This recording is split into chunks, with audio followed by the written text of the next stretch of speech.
5 movies here. We're going to talk about the top 5 best 4K looking movies of 2020 on home release. So we'll start off from least to greatest, but all of these actually look phenomenal. I actually bought a couple other ones here, but they didn't look that great. And then there's some I even bought in 2020 that weren't 4Ks, or that were 4Ks, but they didn't release in 2020. They were like 18 or 19. But let's get into it. So coming in at number 5 is going to be Ford v Ferrari. Now, I'm not going to talk about if I like these films or I don't, but I'm just going to talk about how they look good. So this had Christian Bale and Matt Damon in it, directed by... Oh, what's his name? Guy who directed Logan. Fuck, what's his name? No cuts, by the way. None. None at all. None at all. I feel like I gotta relax here, guys. I'm sorry.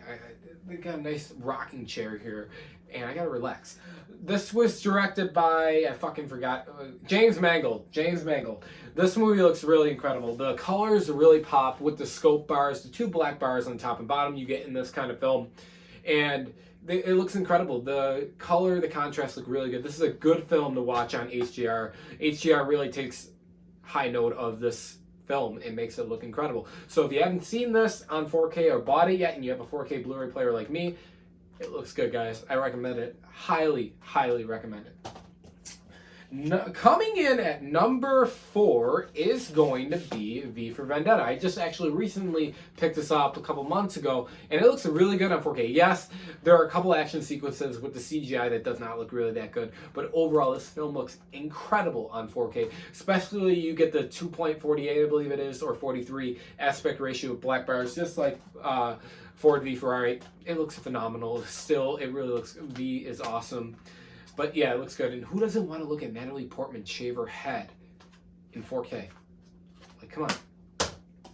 Coming in at number 3 is one of my all-time favorite movies of all time. It was for 2014. It got tied with this and Nightcrawler.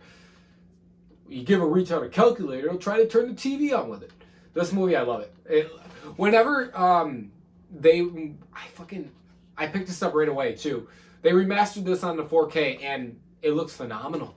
It really does, especially the way that fucking... If you can really make a jazz movie interesting with J.K. Simmons and Miles Teller, fucking, oh my god. Miles Teller, it is incredible. The blood, the fucking... Everything just looks great in this film. Once again, the 2.48 aspect ratio, it looks really good, especially the music coming out of my sound system. Physical media really works best, especially with this film. I'm glad to own it. Gotta have that slipcover too, guys. Gotta.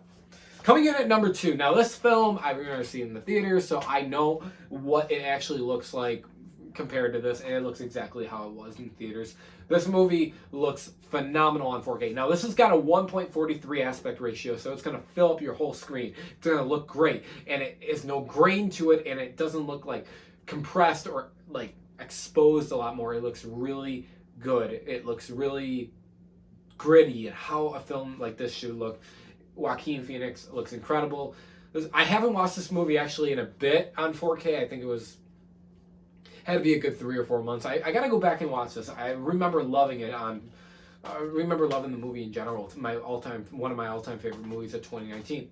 And by the way, I will be definitely doing a top 5 best movies of 2020 next week this week actually, after Wonder Woman 84 comes out.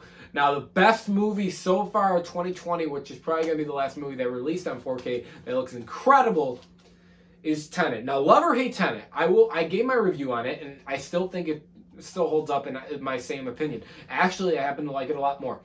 This film looks incredible. You have the IMAX sequences that Nolan shot.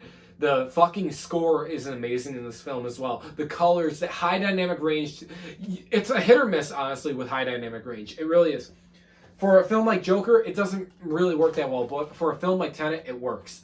For a film like Whiplash, it works. It's going to be a hit or miss. And then depending on your TV, if you have an OLED or a QLED, I have a QLED because I play Xbox games, and I was kind of nervous about the burning picture image, so that's fine now.